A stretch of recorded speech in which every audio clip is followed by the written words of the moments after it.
Hi, I'm Tim. Welcome and thanks for logging on. If you love this watch, email me.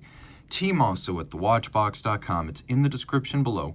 Your purchase and pricing email question line for buying this or any watch you see on any of our platforms. Please reach out to me directly for pricing. I am T Mosso at thewatchbox.com. Today we discuss the successor to the Datejust 2. This is a model line launched back in 2016. It is the Datejust 41. Oyster Perpetual Datejust 41, reference 126301 in 904L stainless steel and Rolex's Everose red gold. So the watch lives up to its name, 41 millimeters in diameter by 11.6 millimeters thick, 47.5 millimeters from lug tip to lug tip, end link to end link. The total horizontal distance across the wrist is 51.2 millimeters and has a 21 millimeter spacing between the lugs. We'll throw it on my wrist, which is 16 centimeters in circumference, and you can see it wears nicely. It's broad, it's big, there's no doubt.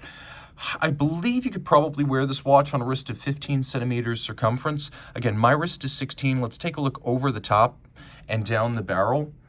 To be safe, 16 centimeters circumference and up, you can see that there's a little bit of a rolled curvature of the bracelet out to each side of my wrist, indicating that the links aren't pulling straight down, which means that my wrist is just a little bit broader than the watch, which is why I think you could get away with a 15 centimeter circumference wrist.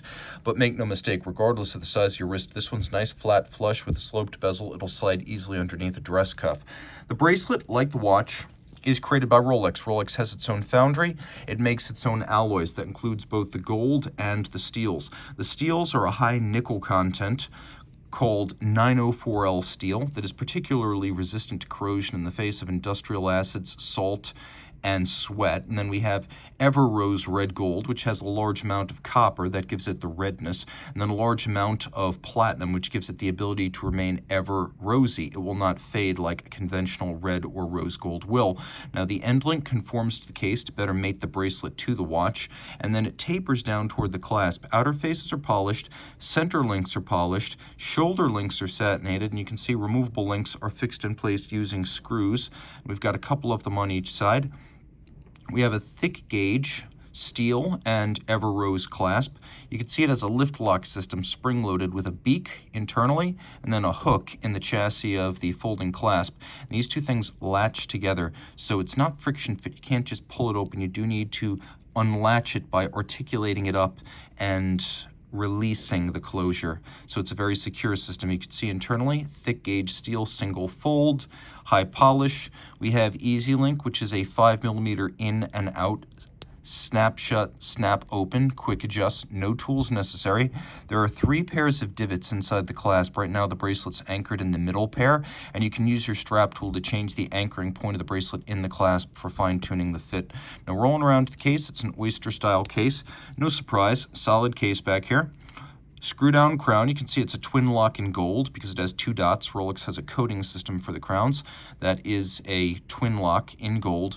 Screw down crown, Oyster case, 100 meter water resistance. You can see the bezel has a short vertical edge outboard and then a conical plane, giving way to a very flat and narrow plane adjacent to this boxed sapphire. We have the Cyclops Eye magnifier, which I've always felt wears better on these big Datejusts. The 36 and smaller can be a bit crowded by the magnifier, but when you've got a 41, it's useful and unobtrusive.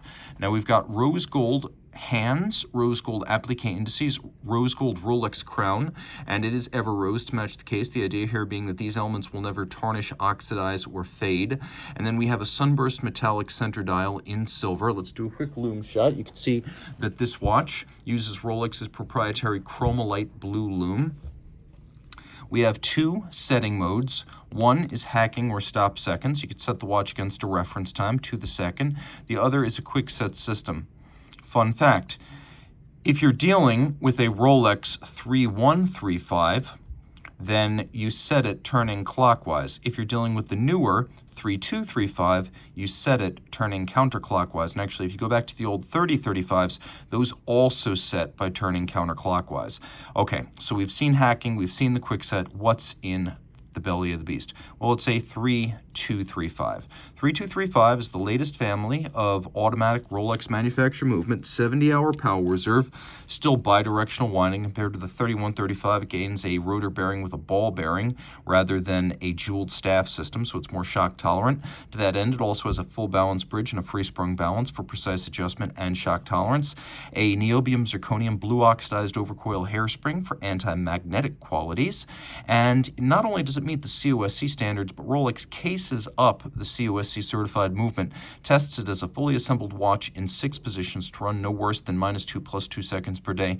That is the superlative chronometer standard. The movement also features a overcoil hairspring profile, so in any position of the 6 tested, the watch will keep concentric breathing of the hairspring and thus consistent amplitude of the balance. It beats away at 4 Hertz or 8 beats per second and pivots on 31 joules. Rolex even makes the lubricants and the shock protection system, Paraflex, used in this movement. A LIGA-formed chronogy escapement and a larger mainspring allow the watch to achieve its near 3-day, 70-hour power reserve. Reach out to Team Mosso at thewatchbox.com for purchase and pricing details.